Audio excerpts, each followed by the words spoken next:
Hey, bonjour à tous, on se retrouve pour une vidéo que j'ai eu envie de faire suite à ma première vidéo sur l'unboxing de Gloomhaven. Je vous invite à aller la voir si vous n'avez pas encore été le faire. Pourquoi je fais aujourd'hui cette vidéo? Tout simplement parce que, vous le savez certainement, on a vécu une période très compliquée avec le Covid. Et plusieurs secteurs ont été impactés par cette situation un peu inédite. Donc j'ai eu envie de faire une vidéo pour soutenir les indépendants et surtout le monde du jeu de société. Et pour ce faire, donc, j'ai envie de soutenir surtout mon magasin préféré, à savoir Case Départ. Sachant qu'aujourd'hui, dans cette vidéo, il n'y a aucun partenariat, je le fais vraiment en pur soutien, il n'y a rien du tout. Et aujourd'hui, pour cette vidéo, ce que j'ai envie de vous présenter, c'est un jeu dont je viens de faire l'acquisition, c'est Terraforming Mars. Alors, qu'est-ce que Terraforming Mars? Comme son nom l'indique très bien, c'est un jeu de gestion stratégie dans lequel il faudra terraformer Mars, c'est-à-dire transformer Mars pour qu'elle ressemble à notre bonne vieille Terre. C'est un jeu qui se joue de 1 à 5 joueurs. Les parties durent environ entre 90 et 120 minutes et se joue à partir de 12 ans et plus. Ce que je vous propose, c'est que nous allons regarder tout de suite le contenu de la boîte. C'est encore expérimental au niveau de la chaîne, je n'ai pas trop encore l'habitude de faire tout ça. On se retrouve tout de suite. Donc voilà, on se retrouve pour l'unboxing de Terraforming Mars. Voyons ensemble ce que nous avons dedans. Nous avons le classique livret de règles.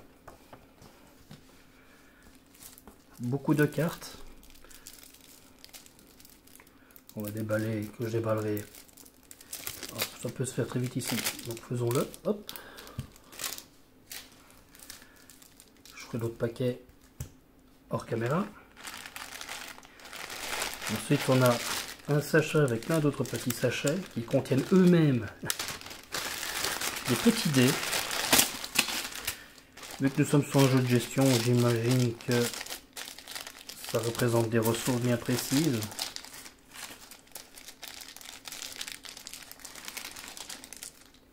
Des cubes. Beaucoup de cubes. Ah, ils ont même prévu des petits sachets en réserve. C'est pas mal ça. Ensuite, nous avons, je pense que ce sont des cartons pour chaque joueur. Ça ressemble, en tout cas, il y en a plusieurs. Ouais. On a le plateau de jeu.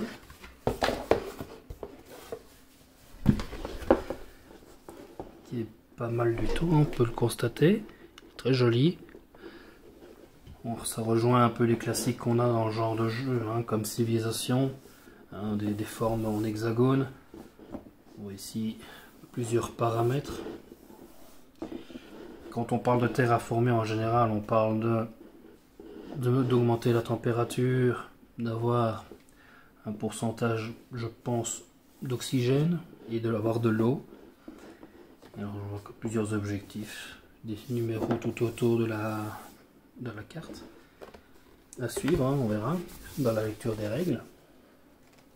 C'est ici. Et alors, plein de petites plaquettes. D'accord. Des hexagones, donc à mon avis ça se met sur la carte. En fonction de ce qui est demandé. J'imagine qu'il y a un code couleur à respecter. Vu qu'il y a de l'eau, j'imagine que c'est pour faire. Enfin que c'est bleu, pardon. J'imagine que c'est pour avoir de l'eau. Donc voilà. Un unboxing très simple, très rapide. Le jeu n'a pas beaucoup de matériel, hormis tous ces cubes. Je vais faire une petite lecture des règles. Je reviendrai vers vous avec une mise en place pour vous expliquer comment le jeu se met en place. On se retrouve tout de suite, on fait une petite ellipse.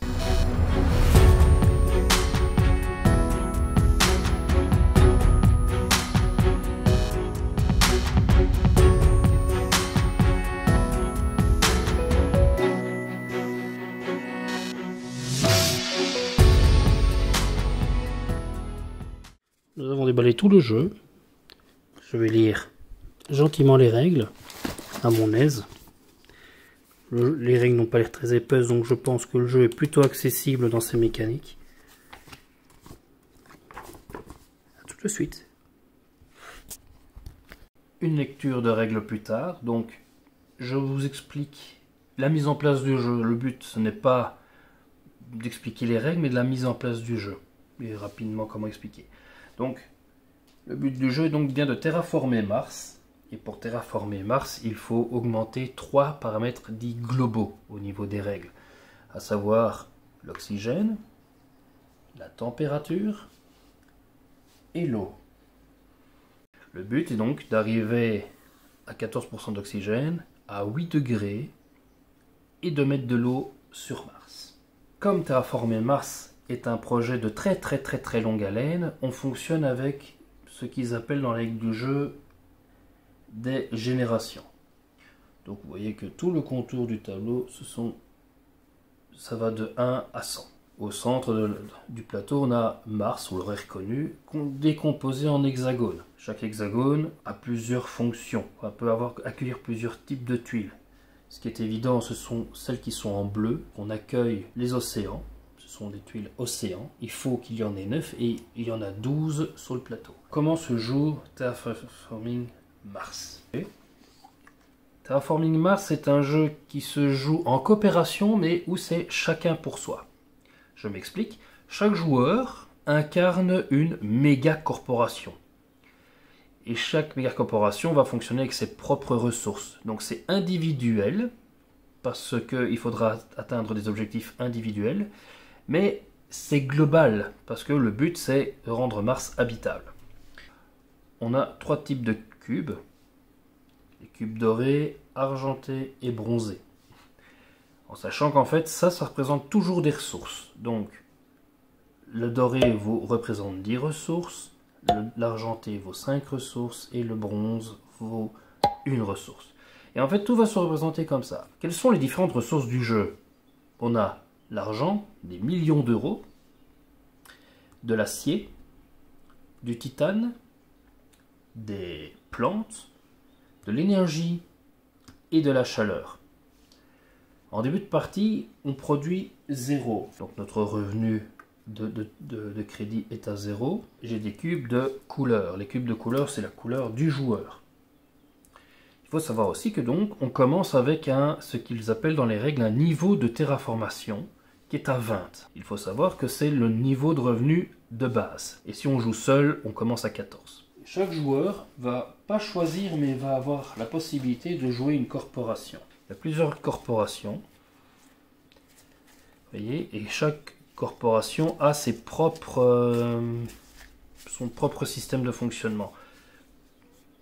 La carte en fait nous dit comment elle fonctionne, qui est assez simple ici. Nous commençons avec 42 millions et avec 10 cartes. 10 cartes de projet. Le paquet de projets.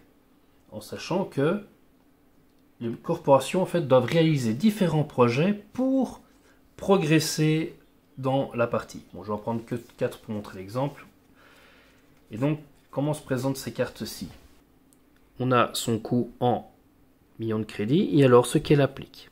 Je ne vais pas rentrer dans les détails, mais le jeu pour ça est assez bien fait parce que même si les petits caractères ne sont pas très clairs, il est écrit ce qu'il faut faire en dessous.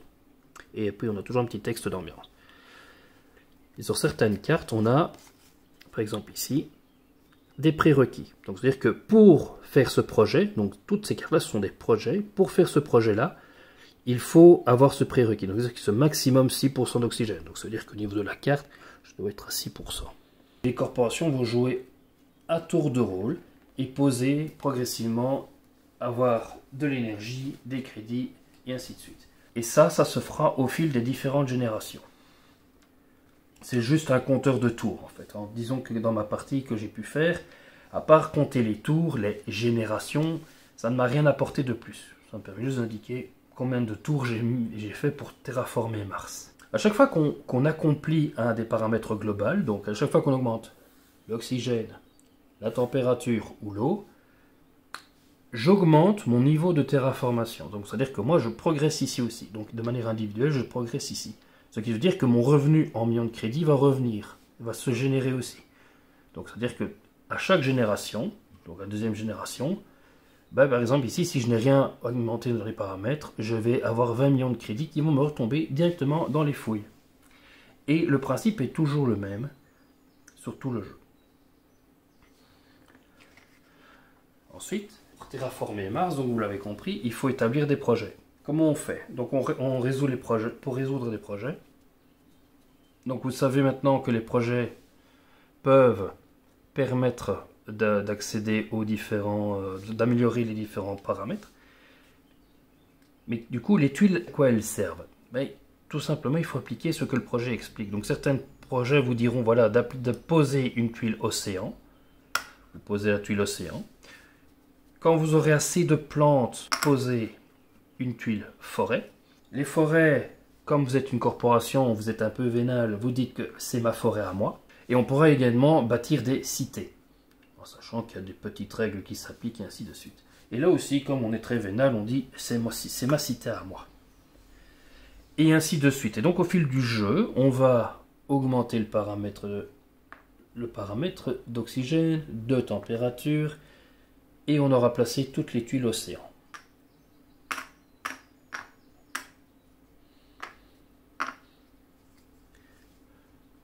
Par exemple.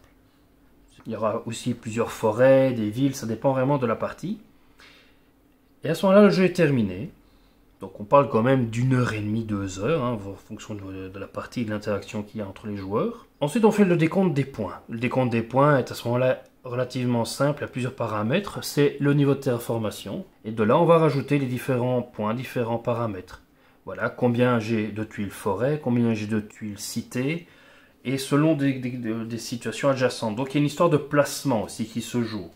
Certains projets vont vous apporter des points de victoire. Donc ici c'est un point de victoire par animaux. On a d'autres exemples. Donc par exemple ici, si on a eu recours à la zone nucléaire pour augmenter la température, ben, c'est cool parce qu'on augmente la température, mais par contre en fin de partie, ça vous donnera moins 2 points de victoire. Donc il faut bien réfléchir. Ici le contraire, c'est poser 2 tuiles océan et vous avez 2 points de victoire, mais qui ne se comptent qu'à la fin.